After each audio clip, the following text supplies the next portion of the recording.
Olá, Piro. Oi, Léo, tudo Tudo bem? bem? Tudo. Eu confesso que eu estava ansiosa para esse novo encontro, sabia? Caramba, cara, que susto que você me deu agora, meu. Juro por Deus, Por você, quê? sei lá, roubou minha fala. Eu ia falar, hein? Juro por Deus, eu ia. Sincronismo, isso, hein? Sincronicidade. Eu ia Demais. falar isso e. Nossa, cara, você falou assim na minha respirada, sabe? Nossa, isso Bom, é bom. mas vamos ver Significa se que o os nosso motivos. papo, É? significa que o nosso papo vai ser bom. Sintonia total. Mas vamos ver se os motivos são os mesmos aí. Por que que você estava ansiosa por esse papo de hoje? Porque é um assunto que muito me interessa, falar sobre o sentido da vida. Acho que é um assunto polêmico. Aham. Tem bastante vertentes por aí, bastante ideias diferentes aqui quando a gente conversa com amigos, parentes e tudo mais.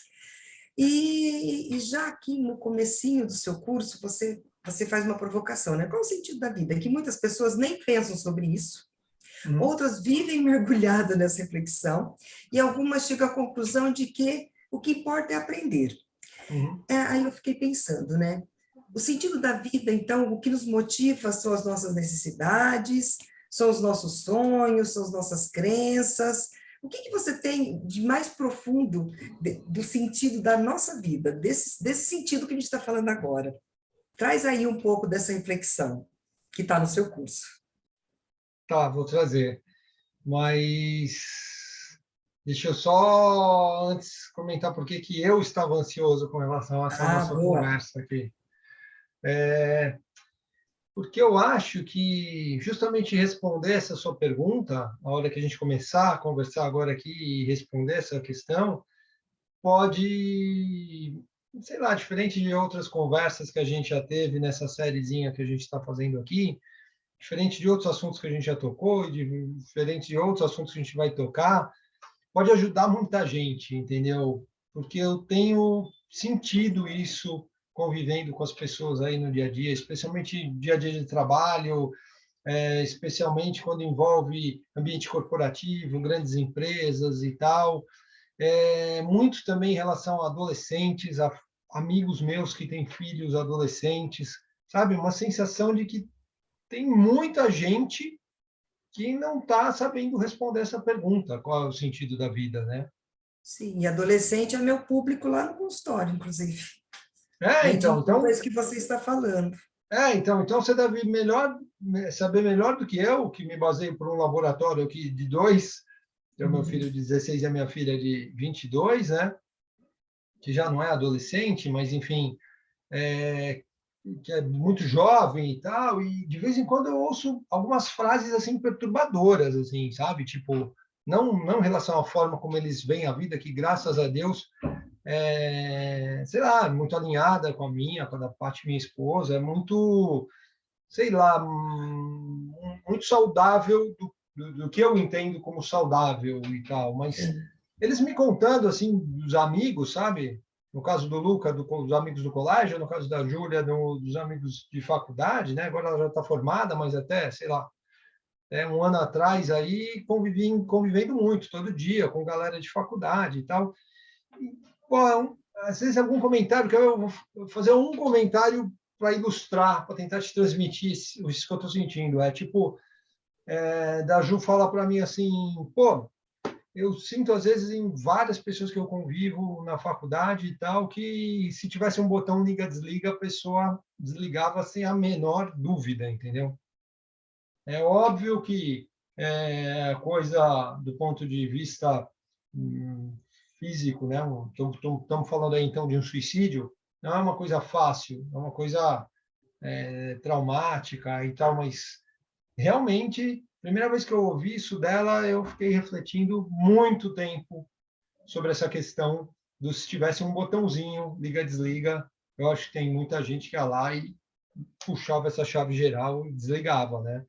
E, e cada vez mais eu tenho escutado essa, essa queixa em relação a adolescentes, entendeu? Principalmente alguns amigos, logo depois que se separaram, ou em decorrência de uma separação traumática, ou, enfim, eu tenho sentido muito essa questão.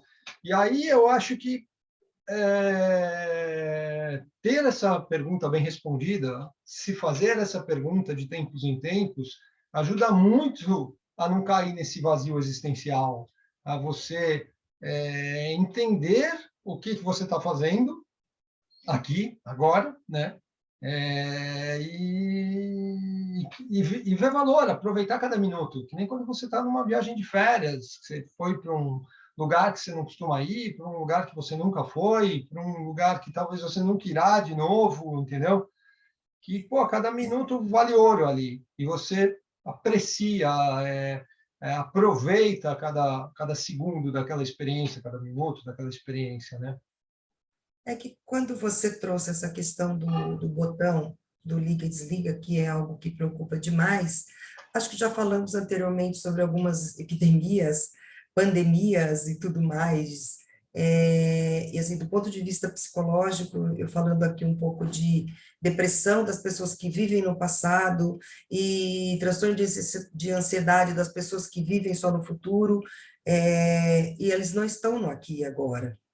Acho que isso é algo que é bastante preocupante dentro dessa faixa etária aí dos adolescentes, principalmente, não só deles, mas principalmente dessa faixa etária que preocupa demais, e que a vida perdeu sentido, né? A vida talvez Uhum. não tenha o sentido, como você disse, de repente o viver aqui como se fosse umas férias, é legal, é gostoso, eu vou sentir prazer naquilo, mas o que eu vejo muito é exatamente o contrário disso. Ou estão no passado, se remoendo com coisas que aconteceram, com várias culpas, com mágoa, uma saúde mental detonada, ou está lá no futuro, não sabe o que vai acontecer, cria um monte de fantasmas e perde totalmente esse sentido. Então, acho que Uhum. isso também, acho que é por isso também que eu estava bastante ansiosa de conversar sobre isso, porque é um assunto bastante delicado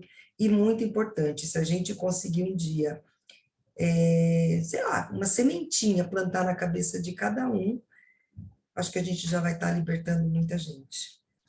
E principalmente esse público que é o teu público-alvo aí de adolescentes, que eu aprendi uma frase com você, né, que adolescente é aquela galerinha que não é nem adulto nem criança, né? Nem E, adulto, nem criança, e que é um exatamente. E um pedacinho pequeno, né? Uhum. conflito de identidade gigantesco, gigantesco. E é uma faixa de idade pequena, né? Então, esse nem adulto nem criança se aplica ao, sei lá, 15 a 17, é isso? Segundo a Organização Mundial da Saúde, isso está mudando bastante, que inclusive hoje temos adolescentes com quase 30 anos. Por quê? Porque a cabeça está lá no adolescente. Ele está vivendo dentro de um ambiente familiar onde não consegue tomar decisão.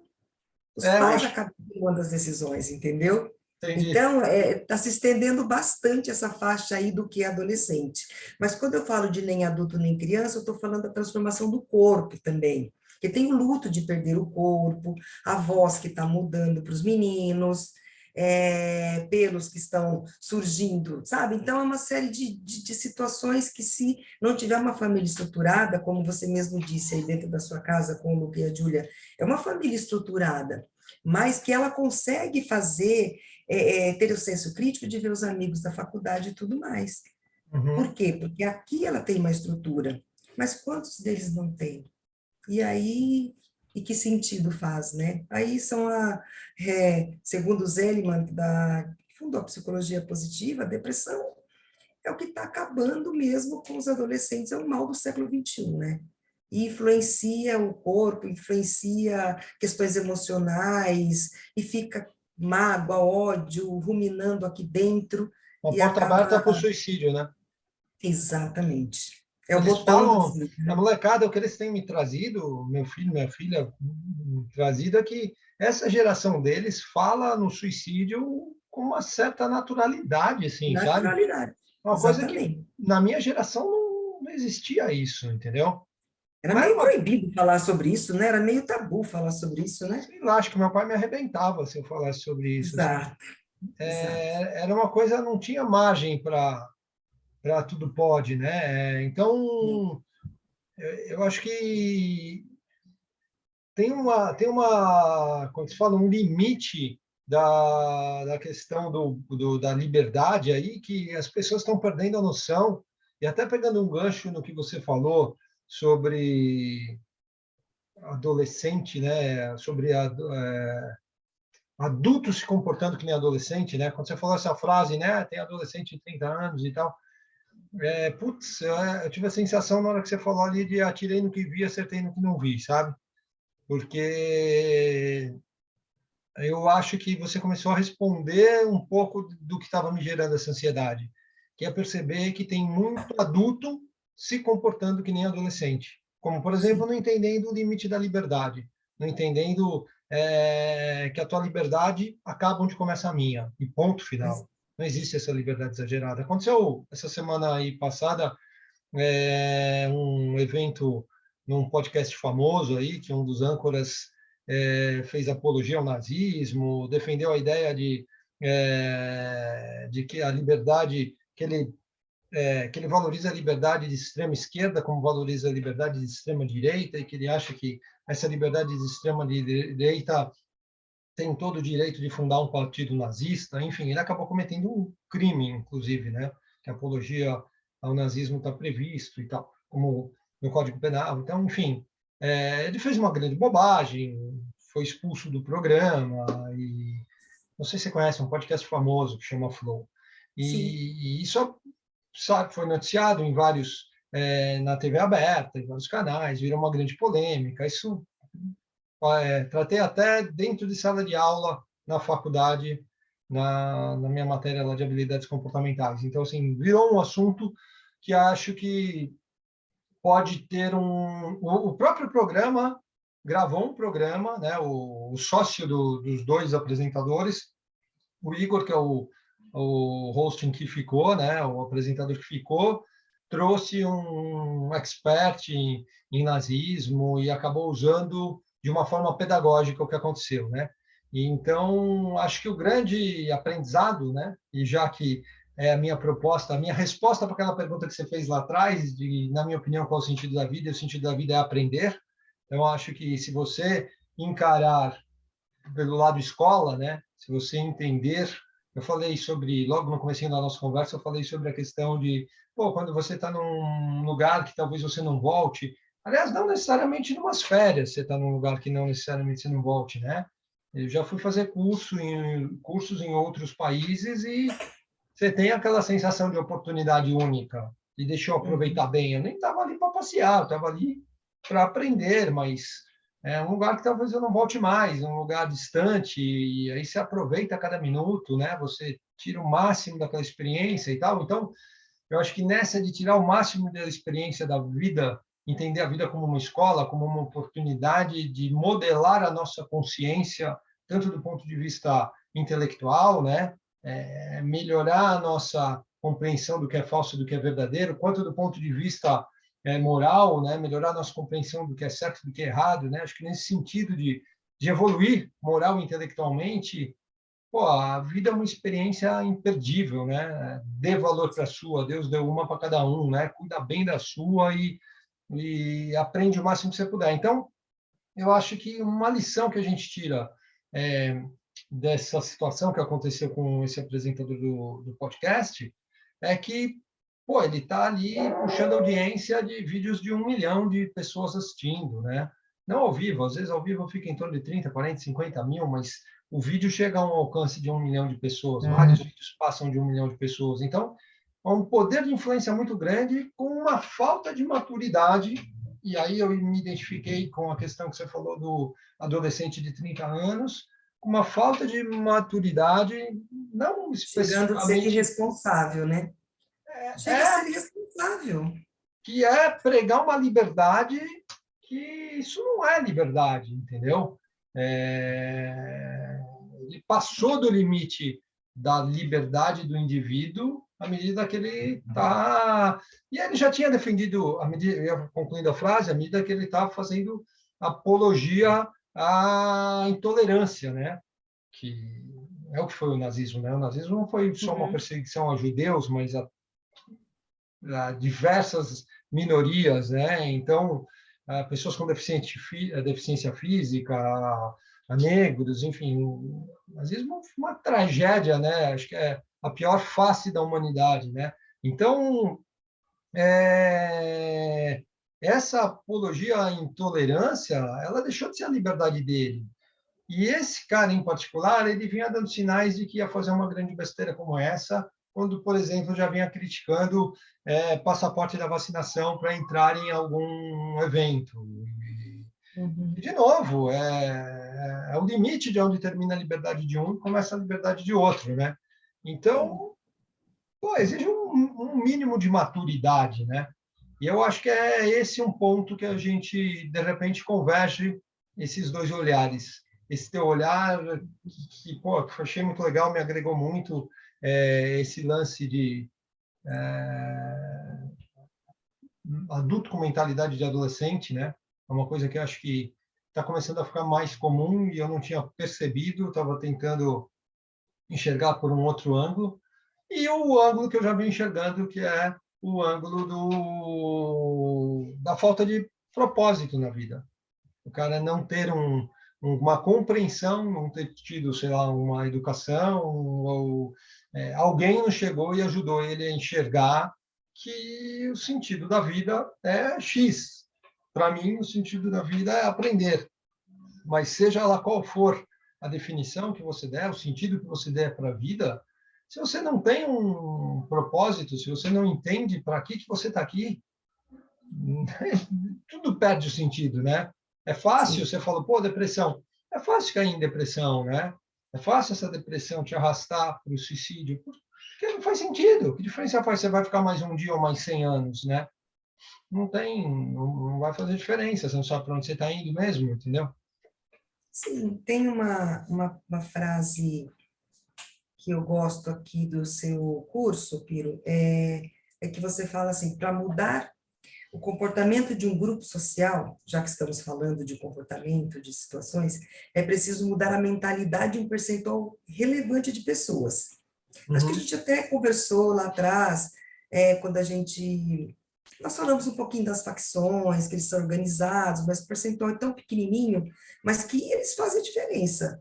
Um Uhum. percentual pequeno de pessoas que pensam parecidos, eles fazem diferença. E Uhum. aqui no teu curso você fala um pouco disso também, aliás, você fala bastante disso, né? Que para mudar o comportamento é preciso mudar a mentalidade.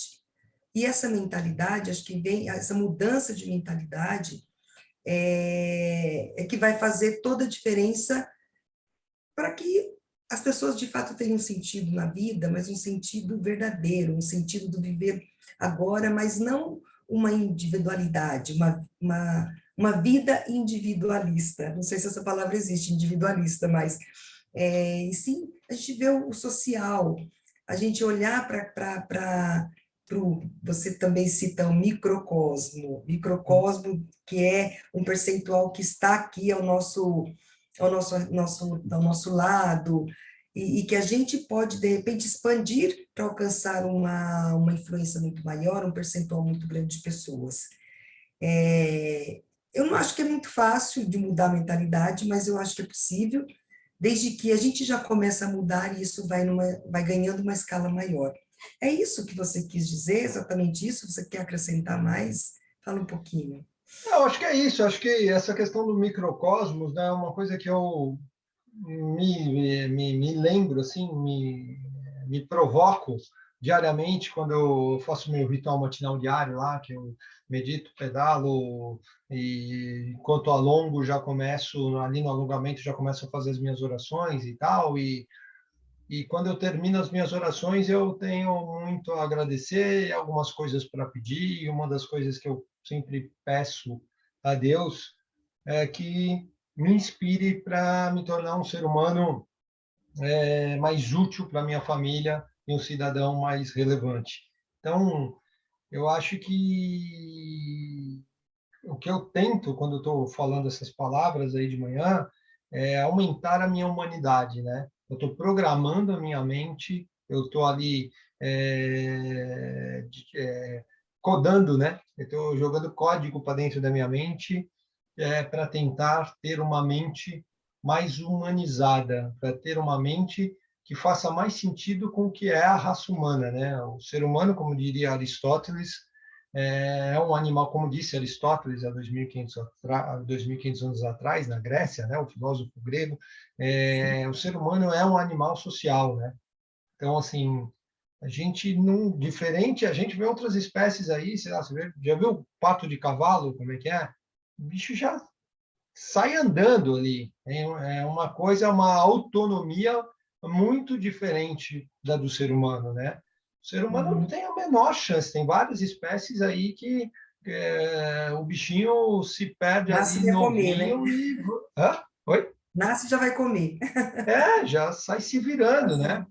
A gente Sim. não, né? A gente se literalmente não dar na boca, você morre, né? Que a criança, o filhote de humano, não tem a menor chance, né? E essa característica que a gente tem naqueles primeiros anos de vida, a gente vai repetir nos últimos anos de vida. A maioria das pessoas sabe disso, né? Tem alguns que vivem na ignorância de achar que isso não vai acontecer. Mas a maioria das pessoas tem essa consciência. Guarda dinheiro, pensando em, pô, será que eu vou precisar de cuidador? Será que eu vou precisar de casa de saúde? Será que... Enfim, sabe que a gente vai se tornar, nos últimos anos da vida, tão dependente quanto nos primeiros, né? E, às vezes, esses últimos anos, para algumas pessoas, o que eu venho observando é que viram décadas. Às vezes tem Sim. pessoas aí com genética para viver 100 anos, que aos 70 e pouco, 80 e pouco, já começam a não ter autonomia emocional, intelectual, física, porque não, enfim, não cuidaram bem da máquina, da nossa máquina biológica, enfim. Então, acho que essa questão, essa humanidade, ela começa dentro de casa, né? Se a gente treina no núcleo familiar, e aí tem uma frase que eu adoro do Rafa, que é meu sócio na Cosmos, que trabalhou com a gente anos atrás aí, né? Porque a gente trabalhou junto aí em um grande banco e tal, que é transforme colegas de trabalho em amigos e amigos em família, né? Então, acho que é isso, é esse lance de você pensar em qual o tamanho do microcosmos que você consegue atingir, que em determinado momento pode ser que seja só, sei lá, seu marido, seus filhos, no teu caso, suas filhas, né? Enfim, mãe, sogra, sobrinhos, enfim. Mas em outro momento, de repente, você começa a levar uma determinada cultura mais pautada pela humanização para dentro do teu ambiente de trabalho. Aí você começa a influenciar dezenas, centenas de pessoas, como a gente teve o privilégio de influenciar. E, Sim. e é essa preocupação em ampliar continuamente o nosso microcosmos que eu acho que vai fazer com que essas ondas, uma hora, comecem a convergir aí e se tocar no ponto de vista do lado, do extremo da expansão da consciência. De colocar a consciência no comando, da gente viver de uma forma mais consciente, tentando construir uma sociedade mais inclusiva, mais sustentável, porque andorinha sozinha não faz verão, né? Então, assim, a gente Uhum. precisa fazer com que mais pessoas, e acho que essa iniciativa que a gente está tendo aqui de gravar esses nossos bate-papos é um passo nesse sentido, de Pelo menos já estamos começando, né? uma iniciativa, né?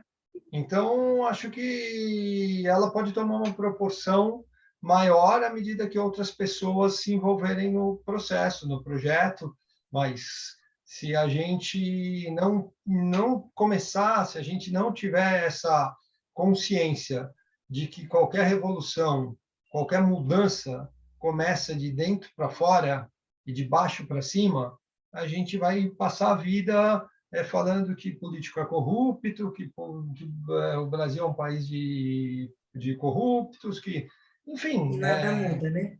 E quem é nada um vai mudar. político, se não um cidadão que foi lá e se elegeu? Ah, mas tem toda a Sim. máquina política, partido político, tá, tudo bem, mas tem um monte de coisas que acontecem hoje que estão dando um bypass violento no MEC. Tem diversas iniciativas aí de educação, de escolas, de desenvolvimento humano que estão surgindo e que estão seguindo a sua história independente de regulamentação de um governo, né? Então, assim, acho que esse processo de nos ajudarmos a nos desenvolvermos em termos de consciência, de estarmos mais presentes, né? Você falou sobre essa questão de viver no presente, né? De fazer parte da construção desse presente, só depende de nós, né? Quem não acredita nisso se comporta como um elefante preso por uma corda, né? Se a gente não entender que cabe a cada um de nós varrer a frente da sua casa, arrumar o pedacinho que você pode arrumar e ir expandindo isso, né? Já varri a frente da minha casa, deixa eu agora participar do mutirão que vai varrer a pracinha daqui da rua. A gente não vai mudar, a gente vai continuar se queixando, né? E aí a gente vai para um caminho de escuridão, né? Você começa a reclamar, essa reclamação vai te colocar em discussões infrutíferas e isso vai te Vai levar sair para do uma lugar, né? depressão. Oi? Vai sair do lugar. A gente Eu vai acho ficar se que queixando. sim, que eu acho que é uma outra parte onde você cita bem, de uma forma muito bem, acho que você foi bem feliz quando você fala faça o upgrade da sua mente, que Uhum. nada mais é do que mudar o modelo mental, que é isso que nós estamos falando, né? Para que isso aconteça, para que a gente atinja esse microcosmo, para que a gente vá expandindo para uma esfera muito maior, a gente tem que mudar o nosso modelo mental. A mudança tem que começar por alguém, né? E aí o que eu falo no curso, no livro, comece por Isso. você, né? Sim. Então, se você pode mudar uma mente, você pode mudar o mundo, mas comece pela sua, né? Faça esse Perfeito. upgrade de modelo mental. Eu acho que esse termo upgrade de modelo mental é no sentido de que a proposta que eu trago nesse curso, nesse livro, enfim, nesse método Seja o Seu Guru, é o desenvolvimento de uma mentalidade colaborativa, né? E desenvolver a mentalidade colaborativa, para mim, é um upgrade em relação à mentalidade combativa. Porque a gente vem, eu fui criado assim, eu venho, né? Eu falo, a gente vem, não sei no seu caso, mas assim, eu venho de uma realidade, nasci na década de 70, fui criado numa era industrial, meu avô tinha fábrica, meu pai tinha fábrica, eu comecei a vida tendo uma pequena fabriquinha, enfim, comecei a vida pautado na herança da era industrial. E a era industrial, ela é pautada pela escassez. Então, a escassez gera instabilidade, gera competitividade, você vive num modelo mental combativo, numa lógica de soma zero, onde para um ganhar o outro tem que perder, e não precisa mais ser assim.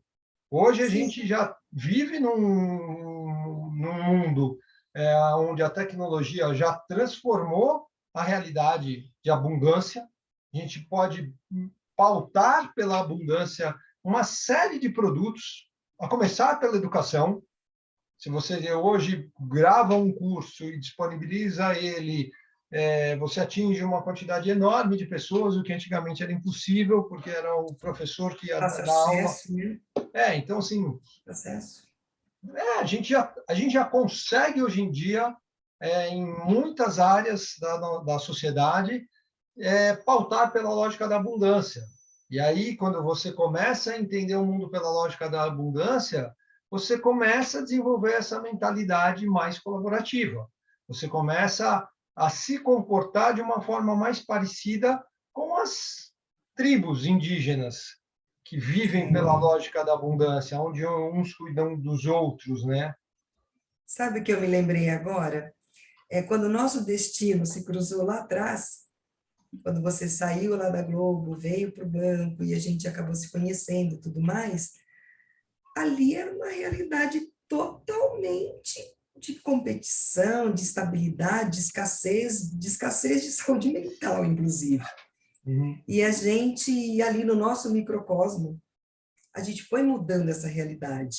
Uhum. E a gente conseguiu, acho que tem menos de 2 anos, não sei precisar agora por quanto tempo, a gente conseguiu mudar de combativo para colaborativo de uma forma que a gente tinha ao nosso redor uma série de pessoas que estavam ali e que se transformou de, como a frase do Rafa, né? De colegas de trabalho para amigos. E por isso que a gente está aqui, inclusive, conversando. Uhum. Mas era totalmente combativo. Naquele momento, A gente parecia que estava numa guerra ali, tentando sobreviver. Uhum. E a gente conseguiu, então, com certeza é possível. Então, né? E é engraçado que volta e meia algum aluno me pergunta isso na faculdade, no curso de habilidades comportamentais, porque eu começo o curso com eles explicando que o curso é um curso sobre mudança de mentalidade. Porque se o curso é sobre habilidades comportamentais e habilidades comportamentais são, portanto, né, é, sei lá, a gente pode chamar de comportamento, né? Então a gente está falando de um curso sobre comportamento. Comportamento nada mais é do que a materialização da mentalidade, né?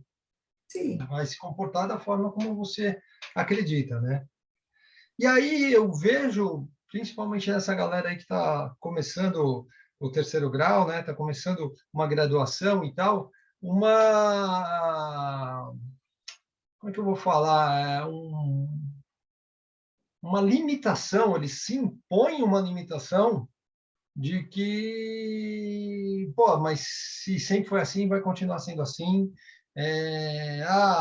Você trouxe aí uma ideia de tendências que pode ser que está funcionando nos Estados Unidos, na Europa, no Japão, mas aqui não. Aqui as empresas são assim e tal. Esse exemplo que você trouxe foi um exemplo de que não, que pode existir uma determinada cultura que às vezes parece para quem está chegando sem muita vontade, né? Por isso que é importante você saber, você se responder qual é o sentido da vida, né?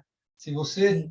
tem muita convicção de que você quer aproveitar essa vida de uma forma plena, que você quer aproveitar cada minuto da sua vida para tirar um aprendizado, para co-criar a realidade que você quer viver, se você acredita que a realidade está muito, né, é pouco inclusiva, que a realidade está muito agressiva, que a realidade está pouco compreensiva, pouco colaborativa, muda. Naquele núcleo que você tem influência, você pode promover esse processo de mudança. E aí, à medida que você tenta, e foi o que aconteceu com a gente no Itaú, já tinha acontecido comigo na Globo antes, você vê que não é impossível. Você vê que está Uhum. ao teu alcance, que você vai fazer um negócio limitado, que, de repente, num núcleo ali de 300, 400, 500 pessoas, isso faça sentido. Talvez para quem está administrando um universo de 100 mil pessoas, seja impossível criar aquelas condições. Não quer dizer que aquela pessoa pensa tão diferente de você. A única coisa é que ela está administrando um transatlântico com 100 mil pessoas e você está ali administrando uma canoazinha que tem, sei lá, 500 pessoas ali naquele barco. Então, às vezes, não tem uma mudança de mentalidade. Às vezes, a mentalidade não é tão diferente na distância de quem está lá na última palavra da organização e para quem está aqui embaixo. A questão é, falta na nossa sociedade pessoas com atitude que peguem aquele seu núcleo de 300, 400, 500 pessoas e comecem a promover as mudanças.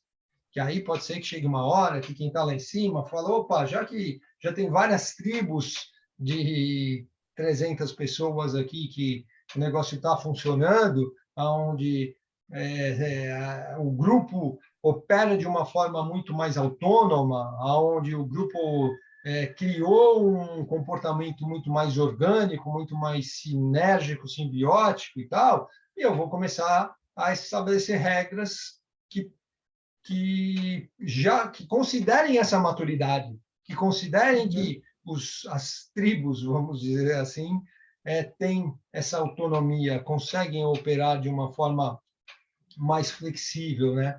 Então, eu acho que é inevitável que a mudança comece, né? Que a mudança aconteça de dentro para fora, de baixo para cima, e é isso que eu acho que está faltando muito no nosso país. Assim, a gente tem uma herança aí genética, política, enfim, até religiosa, enfim, todas as influências vem de cadeia de comando.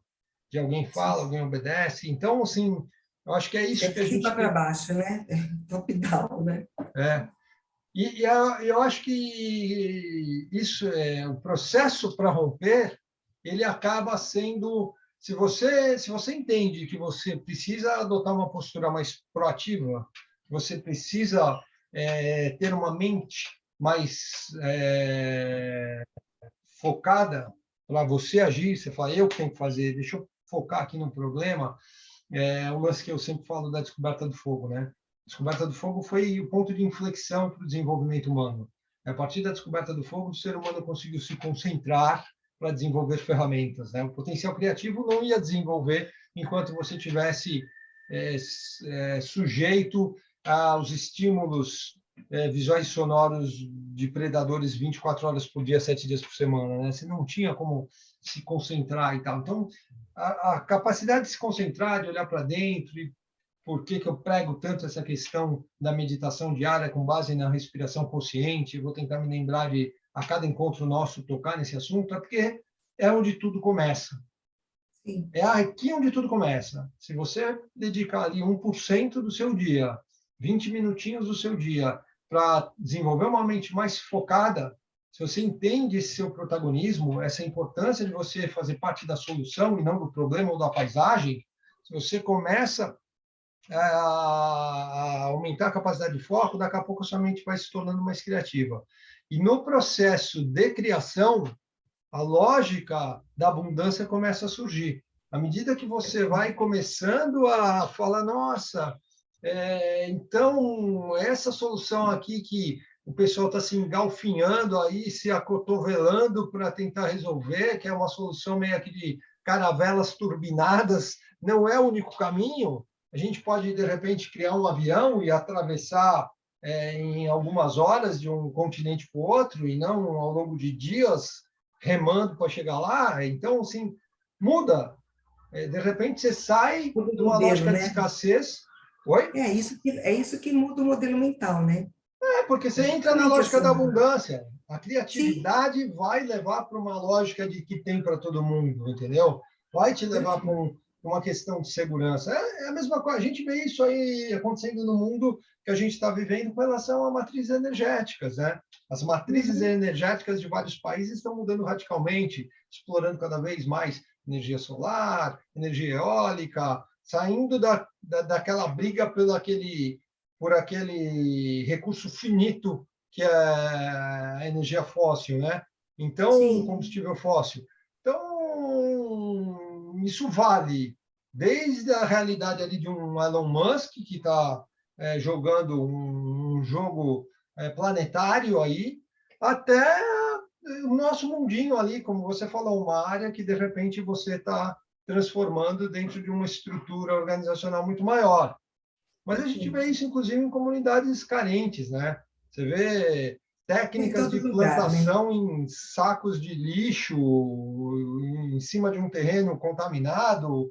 Enfim, a criatividade humana tem um potencial enorme, desde que a gente esteja disposto a desenvolver, né? E aí isso é nesse sentido que eu acho que quando você entende que o sentido da vida é aprender, não só aprender como plantar ou como produzir energia, ou esses exemplos que eu citei, mas aprender a aprender, aprender a amar, aprender a perdoar, aprender coisas que a gente vai modelar a nossa consciência, né? Que a gente vai levar com a gente, né? Acho que é um negócio que a gente sente que a vida está valendo a pena. Se você sente que você está aumentando essa sua capacidade humana, que você está se tornando um ser humano melhor, não faz mais sentido você ir lá naquele botão do liga e desliga e puxar a chave para baixo, né? Acho que é essa a conclusão Perfeito. do dia aí, é o que eu vou levar para mim, pelo menos aqui. Eu também, eu também. Com certeza foi, sei lá, ficamos aqui um pouco mais de meia hora e valeu muito a pena esse bate-papo, porque de fato são questões que às vezes a gente não para pensar. E eu acho que vale a pena agora a gente encerrar para a gente continuar pensando sobre isso e expandir para o nosso microcosmo. Muito obrigada, Marcelo. Valeu, Léo. Tchau, tchau. Tchau.